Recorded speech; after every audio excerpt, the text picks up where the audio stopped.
Hi guys, if you are a skilled worker in the UK, you need to watch this video to the end. In this video, I'll be sharing with you some of the things you are not meant to do while on a skilled worker visa. So many persons do not know what the skilled worker visa they are currently using to reside here in the UK, what it covers and what it does not cover, what you are expected to do and what you are not supposed to do while on a skilled worker visa. So that is why you need to watch to the end and share with all your contacts. I'll be sharing my screen with you so we can go through it on gov.uk website, what you're expected to do while on a skilled worker and visa. Hi guys, welcome and welcome back to my YouTube channel. If you are coming across this channel for the first time, my name is Victor. In this channel, I give latest updates on ways you can study abroad and ways you can migrate through the skilled workers migration route. So if this content looks exciting to you and you gain value for this video, guys, you can subscribe to this channel to join the amazing ever-growing family. And for my returning subscriber, thank you very much for always coming back to watch my video. I do appreciate. So guys, without further ado, let's get started. For those currently on a skilled worker visa in the UK, it is expedient for you to be able to know what you are expected to do while on a skilled worker visa. Because if you don't know what you're expected to do, at the end of the day, you might run into trouble. Whatever you do while on a skilled worker visa will definitely come to play at the point of you making your indefinite leave to remain application after you've lived legally in the UK for 5 years. This question keep coming up. People asking, can I do more than 20 hours while on a skilled worker visa? The answer is yes, but not just 20 hours. If you are doing 20 hours on a different employment, it must be on the same shortage occupational code that you are being sponsored as a skilled worker, sponsored to come and work as healthcare assistant. If you want to take up a second employment, it can only be in the same shortage occupational code. That is to say, you can only work as healthcare assistant in a second employment, not more than 20 hours in a week. If you are currently sponsored as healthcare assistant, you cannot do 20 hours in a different shortage occupational code or different sector entirely.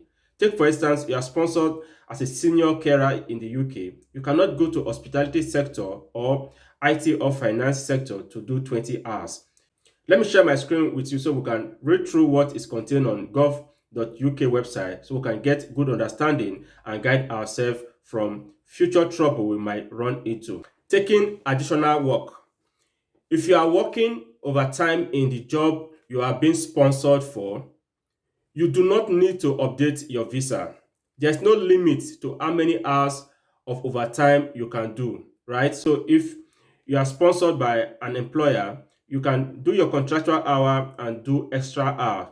The number of extra hours you can do in your place of work does not have limits. So if, for instance, you are on 40-hour contract in a week, if you want to do additional 40 hours to make it 80 hours per week, if you have the strength and the time, you can as well do that. There's no restriction to it.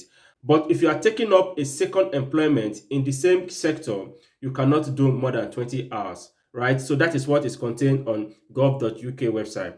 You can only work up to 20 hours a week in another job or for your own business, as long as you are still doing the job you are being sponsored for. This also clarifies some of the questions migrants ask. Can I do business while on a skilled worker visa? The answer is yes, you can do business, but on that business, you cannot do more than 20 hours. The way and manner you calculate the 20 hours so you can be on course, that will be your own business. And that business must be on the same shortage occupational code with the job you are sponsored to come and do in the UK. So guys, this is the distinction. Setting up a business as a skilled worker is possible and is something that is allowed under the skilled worker visa route. But the business you are setting up must fall within the same shortage occupational code that you are sponsored to come and work here in the UK. If you are sponsored as senior carer, if you want to open a business or you want to run a business, that business will be within the same shortage occupational code. Take for instance, you are sponsored as a senior carer in the UK and you want to dive into hospitality, you want to own a catering shop or something, a bar or a pub. You cannot do that. You will run into trouble at the end of the day because Hospitality sector is different from the healthcare sector. If you are a skilled worker in the UK and you want to dive into any business of any sort, it must be within the same shortage occupational code you are sponsored to come and work here in the UK. And you must not do more than 20 hours. The way and manner you calculate the number of hours you put in into your own business per week is something you have to figure out yourself. Your work must be either in the same occupation code and at the same level as the job you are being sponsored for and in shortage occupations. What you can and cannot do. With a skilled worker visa, you can work in an eligible job, study, that's it for those who want to pursue further study, you can do that. You can bring your partner and children with you as your dependent if they are eligible. As you all know, skilled workers on health and care can no longer come into the UK with their dependent from 11th of March, just few days from now, to the UK. So he said if you are eligible, take on additional work in certain circumstances, do voluntary work, travel abroad and return to the UK, apply to settle permanently in the UK, also known as indefinite leave to remain, if you have lived in the UK for 5 years and meet other eligibility requirements. If you are on skilled worker visa,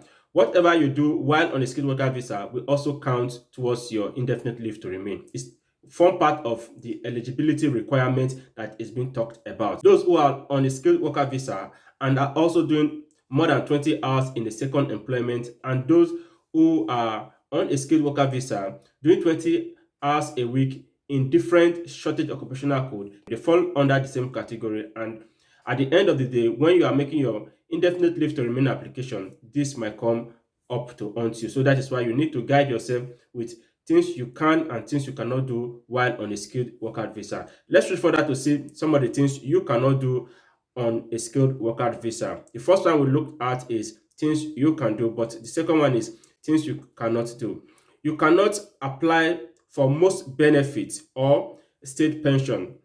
It's clearly stated on your resident permit that no recourse to public funds. It's clearly stated. So if you don't have recourse to public funds for any reason, if you are being paid public funds, return it immediately and write to the authority that you are not entitled to public funds, because some of these authorities do not know the class of visa you are currently using to reside here in the UK.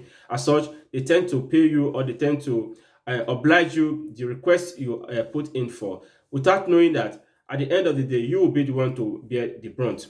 Public funds, as a skilled worker, you have no recourse to public funds. So for any reason, if public funds is being paid into your account or you've applied for public funds unknowingly, you can write back for them to get a refund of that money. Or else, at the end of the day, when you are applying for your indefinite leave to remain, this will definitely come back to haunt you. Change jobs or employer unless you apply to update your visa. Some persons do not know this also. Even if you are currently working with your employer, you are sponsored as a carer to come and work here in the UK.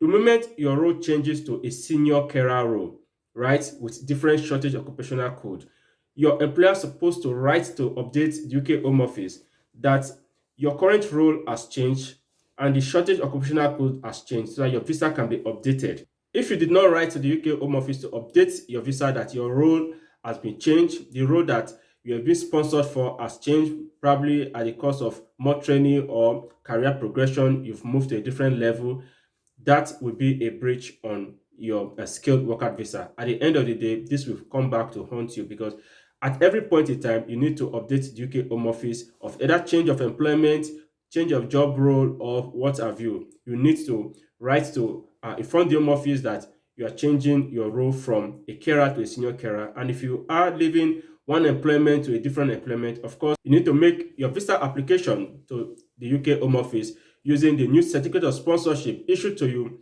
by the new employer. So updating the UK Home Office about change of role you are currently doing and change of employer, it's one area you need to pay keen attention to in order not to invalidate your visa or have issue at the point of making your indefinite leave to remain application after you've lived legally in the UK for 5 years, subject to meeting other eligibility requirements that has been set out for indefinite leave to remain. So guys, I thought I should share this vital information to you because so many persons keep asking, can I do more than 20 hours on a skilled worker visa? The answer is yes, but it must be on the same shortage occupational code, just as we read from gov.uk website. You cannot do the 20 hours in a different sector or choose the sector or choose the place you want to do the 20 hours. It must be on the same shortage occupational code.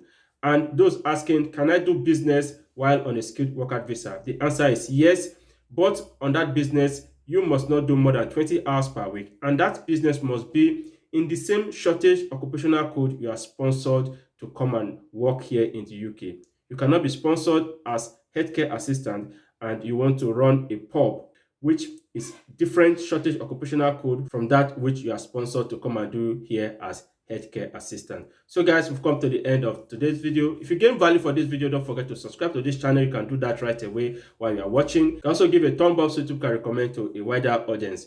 See you in my next video.